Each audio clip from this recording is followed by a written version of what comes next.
Do you ever feel like your money disappears the moment payday arrives? Do you ever feel as if you don't know where your money goes? Are you worried about running out of money before the end of the month? Is it possible you're wasting money without realizing it? Do you ever need money and find that there just isn't any left? You're not alone. The truth is that many people could drastically improve their financial health just by taking some simple steps. This video will show you how to create a personal budget and become more financially resilient. Here are 5 good reasons why you need a budget. 1. A budget allows you to take control of your money. Without a budget, money just disappears into coffees, subscriptions, and impulse buys.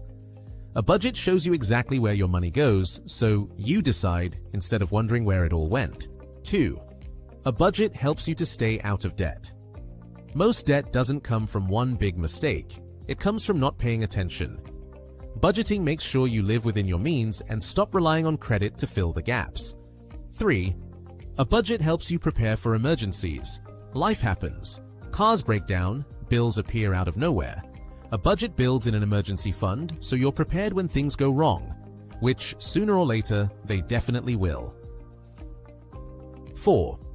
A budget helps you achieve your goals. Want to buy a home, travel the world, get married, retire comfortably? A budget is your roadmap. It gets you from where you are to where you want to be. 5. A budget gives you peace of mind. Money worries are one of the biggest sources of anxiety and relationship stress. Budgeting doesn't just save money, it saves marriages. Knowing the truth gives you clarity, and clarity gives you peace of mind. If you want to take control of your future, you need to take control of your money. The first step on that road is learning how to budget. Welcome to the Clear Money channel. This video is for educational and entertainment purposes only and is not financial advice. How to build a simple monthly budget in 4 easy steps. To make a personal budget, you should be able to find all the information you need in your bank statements, pay slips from your job, and other financial correspondence. There are many tools available to help you budget, and we will be looking at some of those in a later video. To get started, there is nothing wrong with good old-fashioned pen and paper. To help you along, the Clear Money channel is giving away a free budgeting template. See the pinned comment in the comments section below this video. Simply download the PDF, print it out, and fill it in. It contains all the relevant sections you need to track your income, expenses, and savings. This is available to all viewers of this video absolutely free, but if you like it, then why not show your appreciation by making a donation to the channel? It really helps us. Okay, let's get into it. Step 1. Start with your income. There may be more than one source. You may have multiple jobs or receive income from family or businesses or state welfare benefits. Add all of these together to find your total take-home pay after tax. Your income is the total money that actually hits your bank account every month. If it varies month to month, calculate the average income over the last 3 months as an estimate. Step 2. List your expenses. These come in 3 types: fixed, variable, and occasional. We're going to look at each of these in turn in just a second, but adding all of these together gives your total expenses. Let's start with fixed expenses. Fixed expenses are things like household bills, rent or mortgage payments, utilities, subscriptions, debt payments. They are usually the same every month, but you can't decide how much to pay or whether to pay them. They just have to be paid no matter what. Variable expenses. Variable expenses are things like groceries and entertainment. The amount may be different every month, depending on your choices. Look at your last few months of bank statements and take the average to get a realistic estimate. You can track how these change month by month. Occasional expenses. Maybe it's car maintenance or a summer holiday, but some expenses only arrive once a year and we don't want to be taken by surprise. We need to budget for them as well. Find out how much you spent last year by looking through your bank statements for the whole year. Set a date for each one on the calendar and save some money towards it every month. It's a good idea to use a separate bank account for this money, which is sometimes known as a sinking fund. The Clear Money channel is giving away a free sinking fund planner. See the link in the description. Simply download the PDF and print it out. pin it on the wall as a reminder. Why not set up some alerts on your phone so you don't forget anything? Step 3. Calculate your disposable income. Once you have identified all your sources of income and all your expenses, subtract the expenses from the income, and what is left over is your disposable income. This is yours to play with, but it's not a toy. What you do with it will determine your future. Step 4. Set financial goals.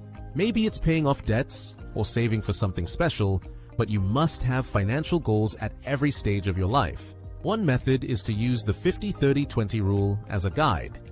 50% of your income is for needs, 30% is for wants, 20% is for savings or debt repayments. The less you spend and the more you save, the quicker you'll get rich.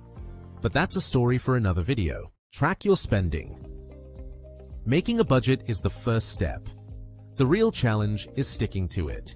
You should allocate a reasonable amount for entertainment or spending on yourself every month, but the trick is to keep track of it and don't overspend. When you go shopping, keep receipts or take photos of them. Use your bank's mobile app, and if possible, receive spending alerts notifying you when money has been paid from your bank account.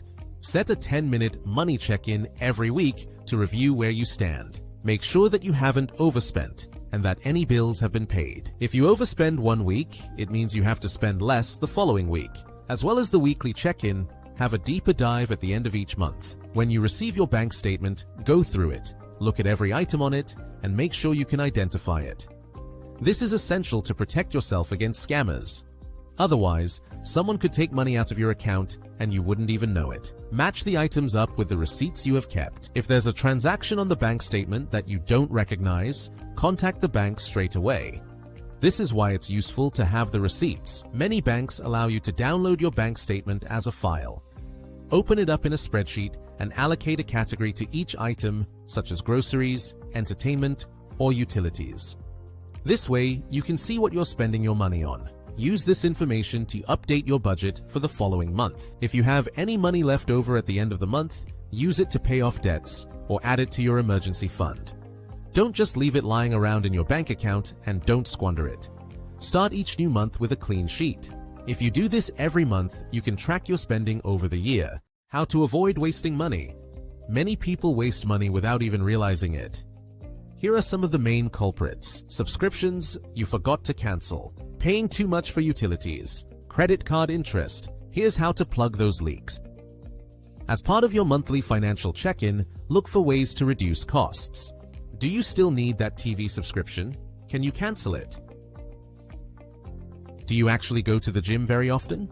If not, either commit to going or cancel it. Use a price comparison site to see if you can reduce costs on things like utilities. Pay your credit card in full every month to avoid interest charges.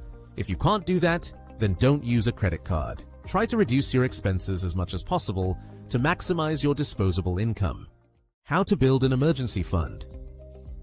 Once you've got your basic budget in place, the next priority is building an emergency fund. Think of it as your personal financial parachute for whenever the unexpected happens, like a boiler breakdown or a sudden job loss. An emergency fund gives you a soft landing in times of trouble. So, how much do you need? A good rule of thumb is to aim for 6 months of expenses, enough to cover everything you need to survive in case you lose your income. If that sounds impossible right now, don't worry. Start small. Pay in whatever you can every month. Even £10 or £20 a week adds up. The key is consistency, not perfection. Keep your emergency fund separate from your everyday account. It's a good idea to use a separate bank account for this. An emergency fund won't make life's problems disappear, but it buys you something more valuable than gold. Peace of mind. You're no longer one unexpected bill away from debt or panic. You're in control. You shouldn't take money out of your emergency fund unless the only alternative is getting into debt. The main purpose of it is to avoid having to borrow money. If you take money out of your emergency fund for any reason, you need to replace it again as soon as possible. You don't wait until your car has run out of fuel before you top it up. You top it up before it runs out. It's the same with your personal finances. You should never allow your personal money to run down to zero. Thank you for watching the Clear Money channel. If you found this video useful, please leave a comment below. What's one thing you want to do to take control of your money? If you would like to see more videos like this, subscribe to the channel for more clear, simple lessons about money. Hit the bell button and don't forget to tell your friends. The Clear Money channel would like to reassure you that no pigs were harmed in the making of this video. Thanks again, and we hope to see you on the next one.